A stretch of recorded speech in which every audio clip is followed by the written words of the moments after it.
मैं इंद्र कुमार सिंह आज प्रयागराज के चंद्रशेखर आज़ाद पार्क में है। हमारे साथ यहाँ यूनिवर्सिटी से तैयारी कर रहे हैं और यूनिवर्सिटी इलाहाबाद यूनिवर्सिटी जो अपने आप में एक बड़ा नाम है, वहाँ से तमाम विषयों पर शोध कर रहे छात्र हमारे साथ हैं और हम आपके साथ इनसे प्लास्टिक पर बात करेंगे। ये प्लास्टिक जो 50 माइक्रोन से कम है, ये प्लास्टिक जो 50 माइक्रोन से ऊपर है, ना ये रिसाइकल है ना ये रिसाइकल है।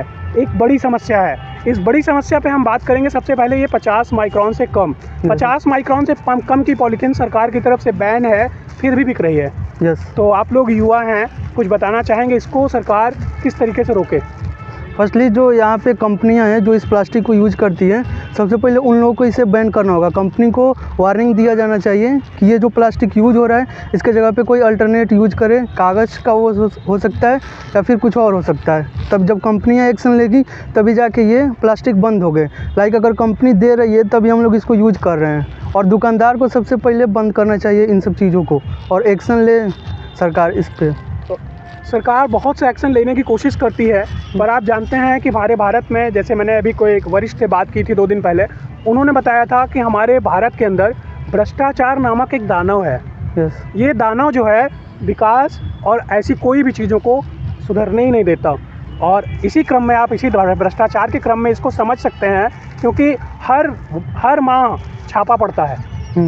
50 माइक्रोन से कम की पॉलीथीन पे हर महीने छापा पड़ते हैं, पुलिस थाने से छापे पड़ते हैं दुकान वालों को, लेकिन जहां निर्मित होता है शायद वो भ्रष्टाचार की भेंट चढ़ जाता है।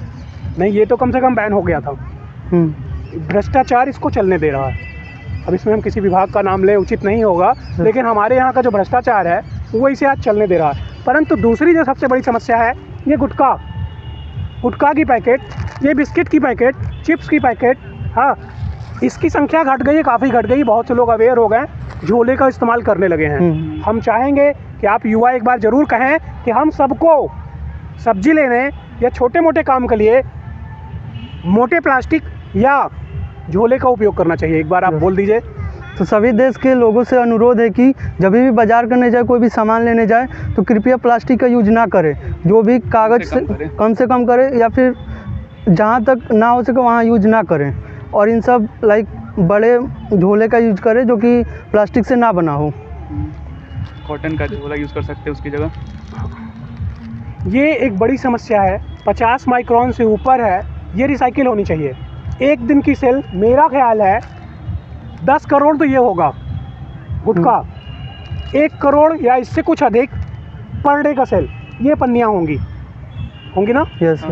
ये भी जा कर के हमारे नालियों को, हमारे तालाबों को, हमारे नदियों को दूषित कर रहे हैं, जिससे हमें बीमार होने के तमाम कारण मिल रहे हैं ना?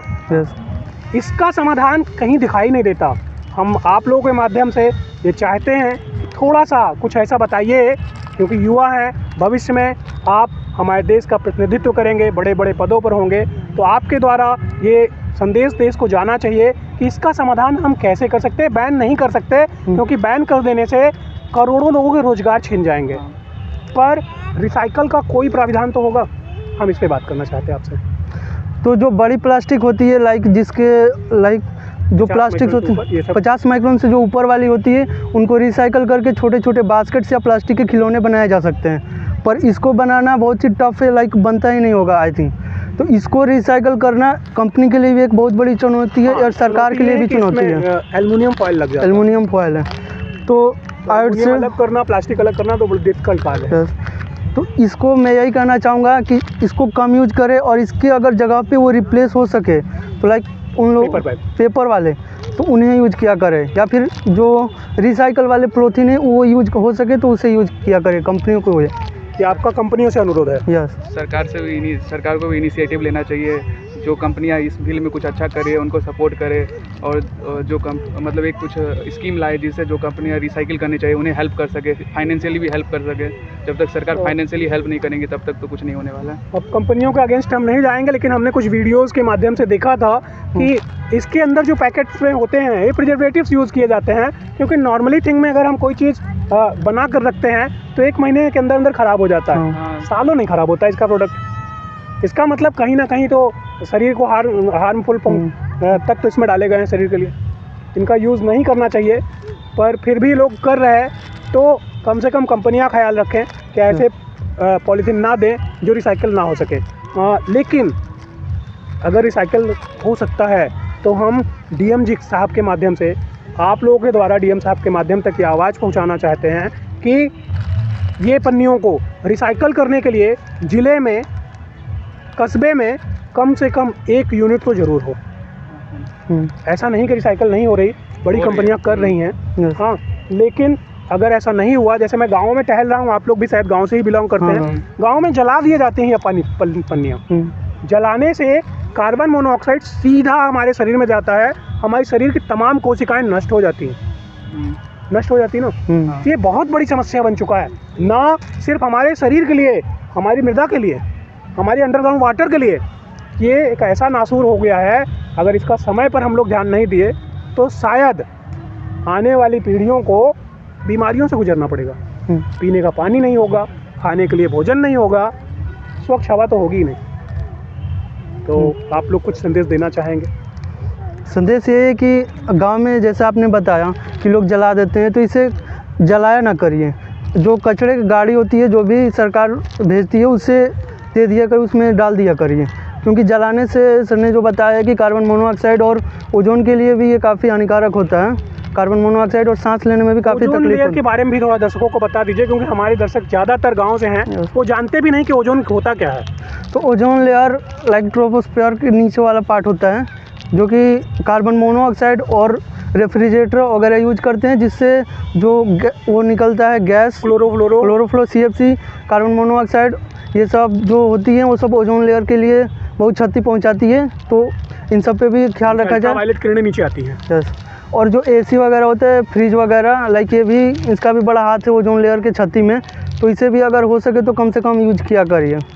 जलाएं तो बिल्कुल ना, इसे तो जलाएं बिल्कुल नहीं। इसके बारे में ज़रूर हमारे गाँव वासियों को बताइए, बच्चों को बताइए, बड़ों को बताइए कि इसको जलाएं तो बिल्कुल ही ना, बल्कि कबाड़ वाले को फ्री में दे दें। सही रहेगा ना? अगर हम सब लोग ये चाहें, प्रयास करें कि ये कबाड़ वाले को दे दिया जाए, तो मेरे ख्याल से एक उचित समाधान होगा। भले वो फ्री में ले ले, हमसे बॉटल भी ले ले। ऐसी पॉलीथीन जो खेतों में यूज़ करने वाले जो पैकेट है ना, वो 75 और 100 माइक्रॉन से ऊपर हैं, वो रिसाइकिल के लिए चले जाते हैं। उसके साथ ये भी दे दिया जाए, फ्री में दे दिया जाए, फ्री में दे दिया जाए, है ना, तो शायद वो रिसाइकिल तक पहुंच सके। गुटखा, ये बड़ी समस्या है, इसके लिए सरकार से कुछ अनुरोध हम करना चाहेंगे। ये पर डे इसकी सेल 10 करोड़ या उससे अधिक है। या तो कंपनियों को बैन कर दिया जाए, या सिर्फ कागज़ के पैकिंग में आए। मेरा ओपिनियन यह है कि जो भी गुटखा बनाती है कंपनियां, उन सबको बैन कर दिया जाए, क्योंकि ये हेल्थ के लिए भी सही नहीं रहता है। इससे बहुत ज़्यादा कैंसर फैलता है, जाकि इस पर खुद लिखा रहता है कि इससे कैंसर होगा, फिर भी लोग खाते हैं। ये मतलब का रेवेन्यू प्रभावित होगा। रेवेन्यू पता है आपको, पता है ना, गांजे की खेती नहीं कर सकते, पर हर भांग की दुकान में गांजा मिलता है। पता है इन सब लाइक स्मोकिंग और इन सब नहीं, कोई बात नहीं, वो कम से कम जितना कम कर सकते हैं हम सब, मतलब इन्वायरमेंट को जितना कम डैमेज कर सकते हैं, वो सारे उपाय अपना सकते हैं। जैसे कागज़ के पैकेट में पैक करके दे सकते हैं, अगर ये ऑप्शन अपना सकते हैं तो। बहुत बहुत धन्यवाद, आप लोगों से बात करके बहुत अच्छा लगा। हम चाहेंगे कि आप जैसे युवाओं के माध्यम से मिल करके हम देश की तमाम समस्याओं का समाधान कर सकें। ख़ासतौर पर ये प्लास्टिक जो हमारे स्वास्थ्य, हमारी मृदा, हमारी वायु और हमारे जल को, जो पांचों तत्व को प्रभावित कर रहा है, इस पर हम ज़्यादा मुखर होकर के अपनी बात को कह सकें, लोगों तक पहुंचा सकें। आप सब लोगों को बहुत बहुत धन्यवाद, बहुत बहुत शुभकामनाएं। आपके उज्जवल भविष्य के लिए हम ईश्वर से प्रार्थना करेंगे कि आप सब जल्द से जल्द ऐसे पदों पर आइए जहां इस पे हम रोकथाम करने के लिए पहल कर सकें। जय हिंद, जय भारत। धन्यवाद। बहुत